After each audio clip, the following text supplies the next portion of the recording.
প্রিয় দর্শক, সবাইকে প্রীতি ও শুভেচ্ছা জানিয়ে শুরু করছি ইসলামী ব্যাংক নিবেদিত স্মার্ট ব্যাংকিং অনুষ্ঠান। সঙ্গে আছে ডক্টর তৌহিদুল হক। দর্শক, ব্যাংকিং সেক্টরে যে ডিজিটালাইজেশন যে প্রক্রিয়ার কথা আমরা শুনছি এবং সেক্ষেত্রেও মানুষের যে প্রত্যাশা, এই ব্যাংকিং সেক্টরে যে প্রোডাক্টগুলোকে মানুষের বা গ্রাহকের বা জনগণের যেভাবেই আমরা বলি একেবারে দোরগোড়ায় পৌঁছে দেওয়ার যে ক্ষেত্রে যে নানা ধরনের প্রক্রিয়াগুলো, প্রযুক্তি যে ব্যবহার করা হচ্ছে, সেই প্রশ্নে এক একটি দেশের ব্যাংকগুলোর প্রশ্নে নানা ধরনের বাস্তবতা আছে এবং সেক্ষেত্রে সাফল্য আমরা দেখি।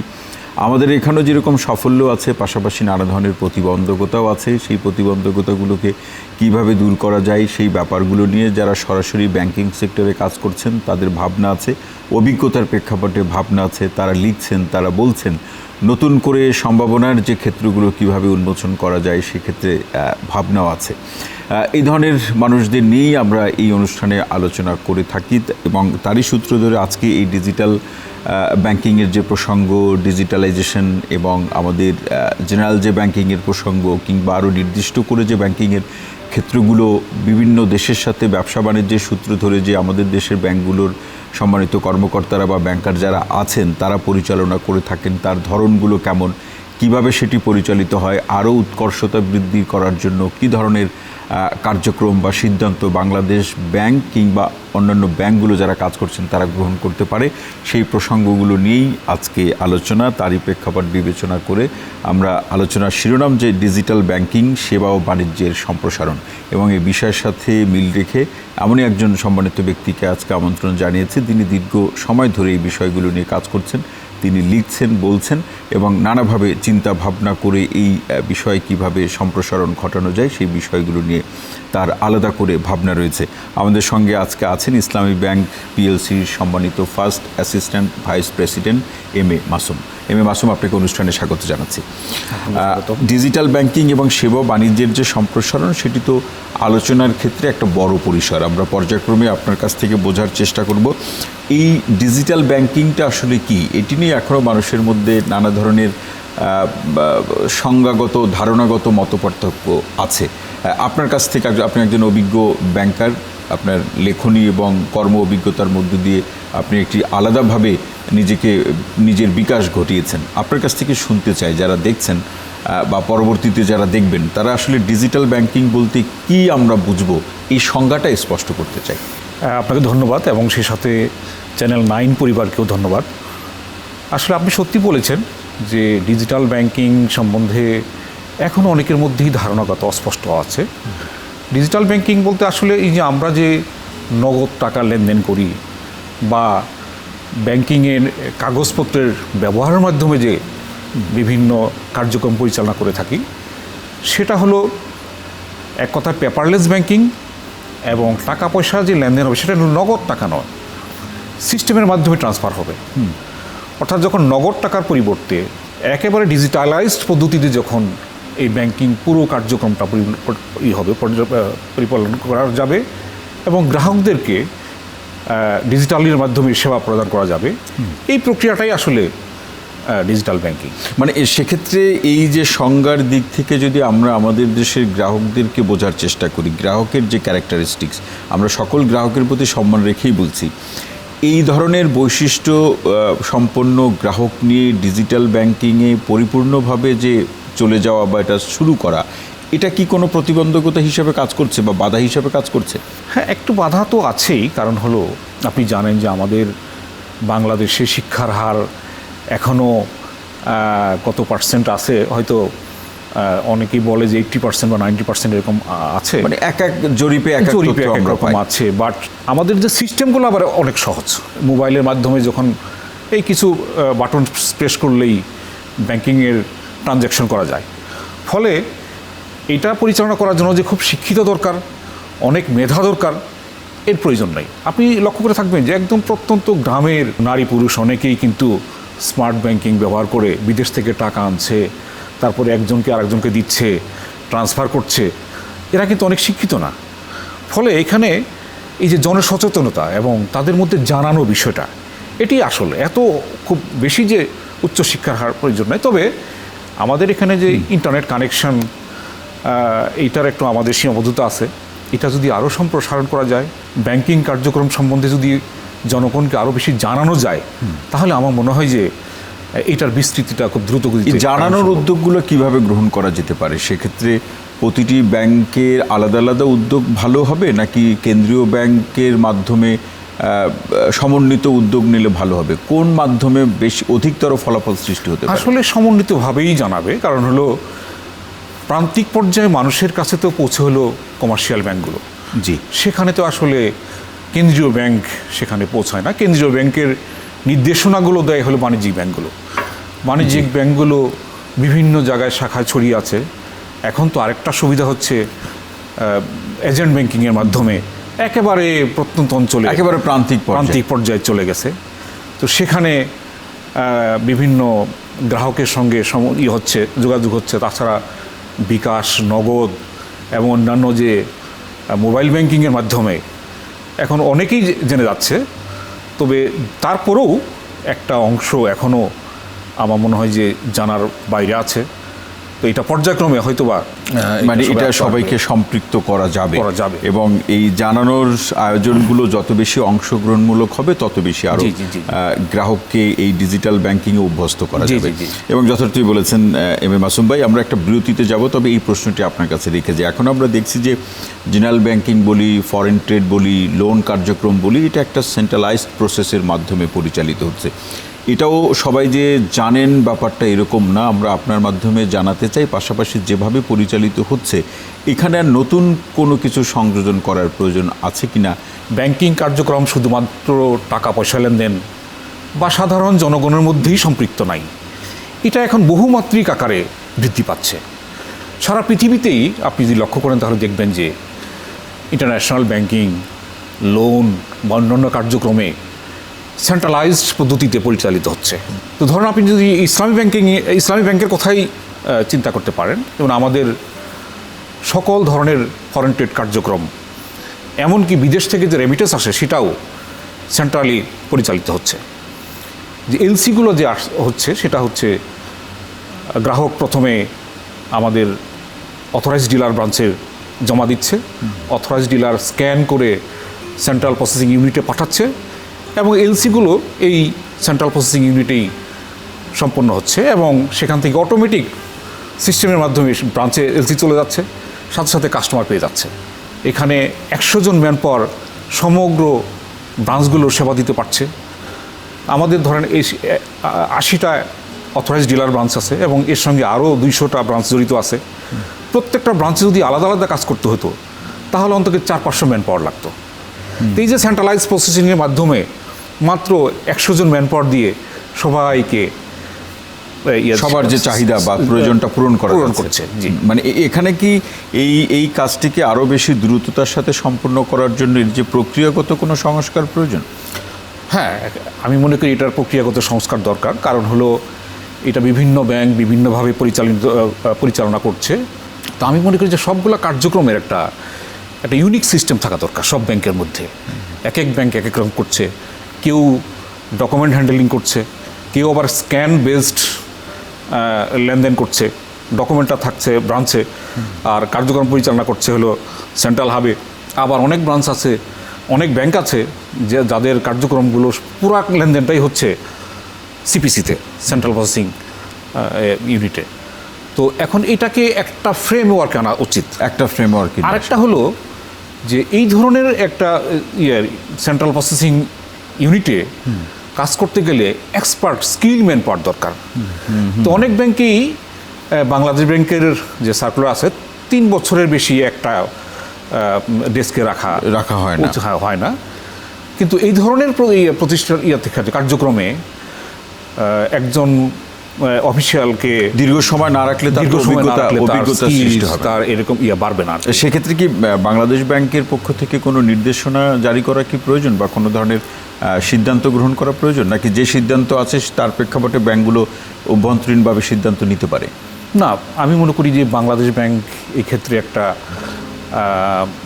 গাইডলাইন ইস্যু করতে পারে, সেখানে ম্যান পাওয়ার কীভাবে ম্যানেজমেন্ট করবে। কারণ কোনো সেন্ট্রাল প্রসেসিং ইউনিটে এমন আছে যে সেখানে দীর্ঘদিন কাজ করে, আবার সেখানে আলাদা ম্যান পাওয়ারও নিয়োগ দেয় সেইটাই ওখানে কাজ করার জন্য। আবার কোনো ব্যাংকে আছে 3 বছর পর ম্যান পাওয়ার ট্রান্সফার করে দেয়। তা আমি মনে করি যে বাংলাদেশ ব্যাংকের একটা নির্দেশনা থাকা দরকার, এখানে কতদিন পর্যন্ত কে রাখতে পারবে মিনিমাম, তাহলে আমার মনে হয় যে কার্যক্রমের গতিশীলতা আসবে। এবং এখানে মাসুম ভাই একটি চমৎকার বিষয় আপনি বলছিলেন যে আসলে স্কিল ম্যান পাওয়ার তো একদিনে তৈরি হয় না এবং এই জন্য নানা ধরনের প্রস্তুতির প্রয়োজন রয়েছে। আমার ডিজিটাল ব্যাংকিং অথবা ব্যাংকিং লিটারেসি থাকতে হবে, আমার যথাযথ প্রশিক্ষণের ব্যবস্থা থাকতে হবে, দেশে বিদেশের যে এক্সপোজারগুলোর সেটাকে সহজলভ্য করা, নিজেদের আয়ত্তের মধ্যে নিয়ে আসা, এই বৈশিষ্ট্যগুলোর আলোকে বাংলাদেশে যারা যে ব্যাংকগুলো কাজ করছে কিংবা ব্যাংকগুলোতে আপনাদের মতো যারা চৌকস সিনিয়র জুনিয়র যারা ব্যাংকার আছেন, এই সুযোগগুলো কতটা সহজলভ্য অথবা এই সুযোগগুলো কতটা আপনারা পাচ্ছেন? সুযোগ আছে, তবে ধরেন ইন্টারন্যাশনাল ট্রেড পরিচালনা করার জন্য আন্তর্জাতিক অনেকগুলো পাবলিকেশন আছে, আমাদের লোকাল পাবলিকেশন আছে, আইন কানুন আছে, নীতিমালা আছে। এগুলাকে ভালোভাবে রপ্ত না করতে পারলে আন্তর্জাতিক ব্যাংকিং পরিচালনা করা সম্ভব না। ফলে এটা সবাই আসলে পারে না।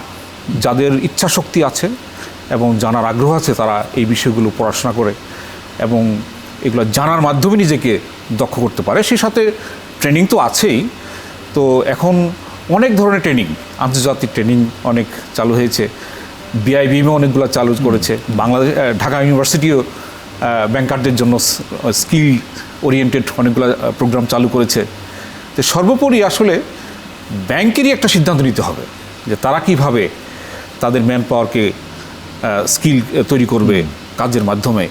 এটা ব্যাংকের ইন্টারনাল সিদ্ধান্তটা আসলে সবচেয়ে বেশি গুরুত্বপূর্ণ। সেই ইন্টারনাল সিদ্ধান্ত গ্রহণ করার প্রশ্নে আমরা ব্যাংকগুলো দেখছি যে যদিও ব্যাংকগুলোকে আমরা এভাবে দেখতে চাই না গ্রাহকের পর্যায়ে, যে সবল ব্যাংক, দুর্বল ব্যাংক, ব্যাংক মানে ব্যাংক, আমরা এইভাবেই ব্যাংকগুলোকে দেখতে চাই। কিন্তু আসলে একটা বাস্তবতা তো দাঁড়িয়েছে, এটা অস্বীকার করার সুযোগ নেই। তো সকল ব্যাংকের সকল গ্রাহকের সক্ষমতাও যেরকম এক না, সকল ব্যাংকের সক্ষমতার জায়গাটাও এক না। তো এই প্রশ্নে বাংলাদেশ ব্যাংক তো তার প্রত্যাশা সকল ব্যাংকগুলো যাতে সবল ব্যাংক হয়, শক্তিশালী ব্যাংক হয়। এই প্রশ্নে বাংলাদেশ ব্যাংকের কাছে একজন সিনিয়র ব্যাংকার হিসেবে, অভিজ্ঞ ব্যাংকার হিসেবে আপনার কি প্রত্যাশা থাকবে বা আছে? এটা দুটি প্রশ্ন। একটি হচ্ছে যে ব্যাংকগুলোকে আমরা দেখছি কোনো ব্যাংক সবল, কোনো ব্যাংক দুর্বল, আমরা চাই যে সকল ব্যাংকই সবল ব্যাংক হোক। সেক্ষেত্রে ব্যাংকগুলোর সক্ষমতার প্রশ্ন আছে। এই সকল ব্যাংকগুলোর সক্ষমতা বৃদ্ধির প্রশ্নে, ডিজিটালাইজেশনের প্রশ্নে বাংলাদেশ ব্যাংকের যে নির্দেশনা অথবা যে ব্যবস্থাপনা বা নীতিমালা আছে, এর বাইরে একজন সিনিয়র এবং অভিজ্ঞ ব্যাংকার হিসেবে আর কি প্রত্যাশা আপনার? ডিজিটাল ব্যাংকিং সবার জন্যই প্রযোজ্য, সবল ব্যাংক হোক আর শক্তিশালী ব্যাংকিং হোক।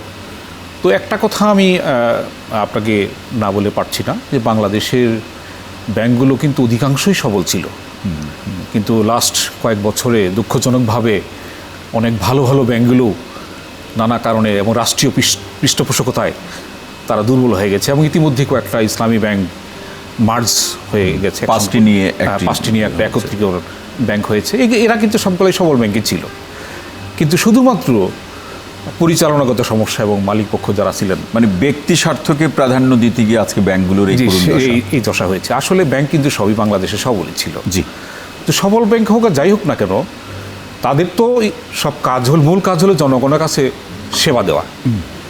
কাজেই জনগণের কাছে যখন সেবা দিবে তখন ডিজিটাল ছাড়া আসলে এই মুহূর্তে তাহলে তার অস্তিত্ব টিকে রাখতে পারবে না, সেটা বড় ব্যাংক হোক আর ছোটো ব্যাংক যেই হোক। কাজেই যে যার লেভেলে আছে না কেন তাদেরকে অবশ্যই এই খাতে ডেভেলপ করতে হবে। এবং আরেকটা হচ্ছে যে গ্রাহকের উদ্দেশ্যে কি বলবেন, যে আমরা অনেক সময় গ্রাহকদের মধ্যে একটি বড় অংশ শুরুর দিকে আপনি বলেছেন যে এখনও সেই স্টেরিওটাইপ বা ট্রেডিশনাল ব্যাংকিং বা ব্রাঞ্চ ব্যাংকিং বললে আরও সবচেয়ে বুঝতে সুবিধা হয়, সেই ব্যাংকিংয়ের অভ্যস্ত অথবা পছন্দ করে।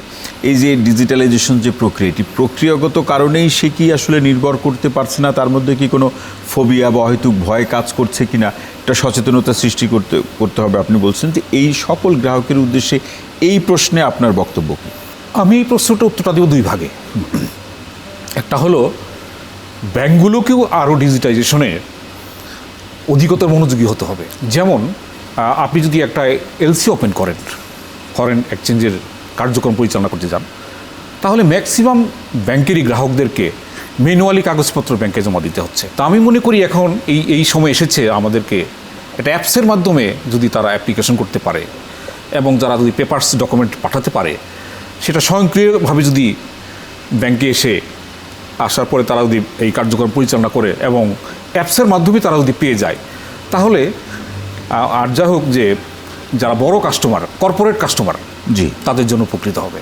বৈশ্বিক পরিবর্তনের সঙ্গে আমাদেরকে খাপ খেয়ে নিতে হবে, কারণ সারা পৃথিবীতে যখন পরিবর্তন হয়ে যাচ্ছে, ডিজিটালের দিকে ধাবিত হচ্ছে, তখন আমার জনগণ যদি সেই আগের ধ্যান ধারণা নিয়ে থাকে তাহলে চলবে না। কাজে তাদেরকে মানসিকভাবে এই পরিবর্তনে আসতে হবে। আর একটা বিষয় হলো যে আমাদের বিভিন্ন ধরনের সোশ্যাল মিডিয়ার মাধ্যমে হোক, বিভিন্নভাবে হোক, গুজব তৈরি হয়ে যায়, তখন মানুষ ভয়ভীতি হয়ে যায়, মানুষ ভয় পায়। জি জি। আরেকটা বিষয় হলো যে মানুষ লোভে পড়ে অন্যদিকে চলে যায়।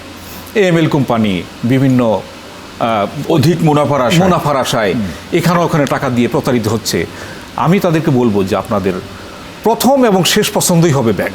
ব্যাংকের প্রতি আস্থা রাখতে হবে, কারণ বাংলাদেশের ব্যাংকের যে রেগুলেটরি যে ফ্রেমওয়ার্ক, আমার মনে হয় যে পৃথিবীর সবচেয়ে বেস্ট। কারণ এখানে কোনো ব্যাংকের কোনো বিকল্প তৈরি হয়নি। না, ব্যাংক কখনো বন্ধ হয় না, এই একটা রাইট। এবং এটিও একটু নিশ্চয়ই আপনি বলবেন যে ব্যাংকগুলোকেও, গ্রাহক যে ব্যাংকের উপরে আস্থা রাখবে, ব্যাংকগুলোকেও সেই আস্থার মর্যাদা রাখতে হবে। জি জি, এবং যখন সেখানে ব্যত্যয় ঘটে তখনই মানুষ এই ধরনের রিউমার অথবা অসত্য তথ্য দ্বারা অধিক মুনাফার লোভে কিন্তু অন্যান্য প্রতিষ্ঠানগুলোর দিকে সে প্রভাবিত হয়।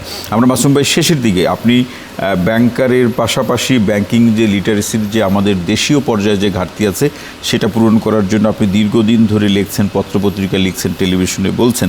সমকালীন ব্যাংকিংয়ের প্রসঙ্গ, আন্তর্জাতিক বাণিজ্য, বৈদেশিক বিনিময়, অর্থন, এই প্রসঙ্গগুলোতে আপনার বই আছে। আমরা এই দুটি যে ব্যাংকিং রিলেটেড যে বইগুলো আছে সেগুলো নিয়ে একটু ছোট্ট করে শুনবো। সামনে আর কি লিখছেন, সেগুলো কি ব্যাংকিং প্রসঙ্গ না অন্য প্রসঙ্গ, সেটা একটু। ধন্যবাদ। আমি ইতিমধ্যেই দুটি বই লিখেছি, দুটি প্রকাশ হয়েছে।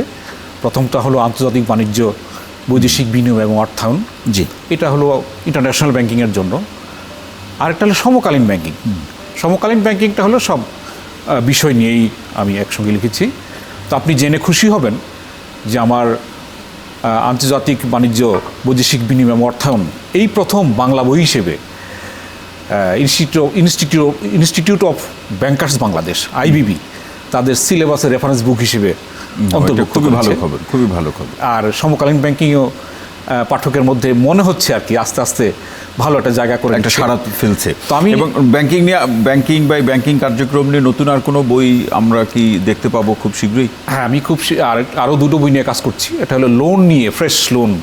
আমার কাছে মনে হচ্ছে যে নতুন প্রজন্মের যারা তরুণ ব্যাংকার, তাদের মধ্যে লোনের বিষয়ে অনেক বিষয়ই জানার অভাব আছে। তাদের জন্য আমি একদম ফ্রেশ লোন বিষয়ে একটা বই লিখছি।